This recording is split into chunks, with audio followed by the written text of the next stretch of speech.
Samantala, desidido ang pulis na sinapak ng dating PBA import na si Jamel Cornely na ituloy ang mga asunto laban sa dayuhang basketbolista kahit pa ito'y nakapagpiyansa na. Saksi si Ian Cruz. Bakas pa sa mukha ni Piotr Anselmo Lazatin ang marka ng suntok sa kanya ng dating PBA import na si Jamel Cornely. Sinasatin ng pulis sa sinapak ni Cornely nang magwala siya sa isang hotel sa Quezon City nitong Miyerkules Santo. Matapos siyang nakawan ng 3 kasamang babae nang aabot sa $1,400.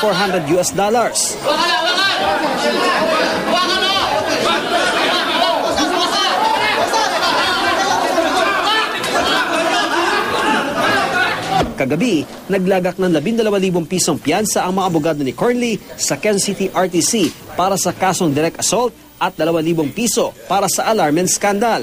Nagpaalam pa si Cornely sa mga nakasama niya sa selda sa halos buong panahon ng Semana Santa. Gayunman, di na siya nagpaunlak ng panayam. Excuse me. Okay. Oh. Sa kabila ng pansamantalang paglaya ni Cornely, hindi raw bibitiw sa kaso si Piotr Lazatin. Ano mensahe mo sa kanya? Sana respeto lang. Maging respetuhin niya ang batas natin dito sa Pilipinas. Ang rain or shine na naging koponan sa PBA ng 25 anyos sa forward, tiniyak na haharapin daw ni Cornely ang mga asunto. Hindi naman nag-bail ka, wala ka ng problema. Saka kung gusto niya bumalik dito? Kung gusto niyang bumalik with more reasons na dapat harapin niya ang kaso niya. Umaasa rin ng koponan na hindi mababan sa liga ang American Cager.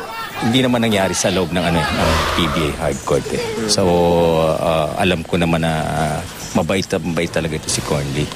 Ako si Ian Cruz ang inyong saksi.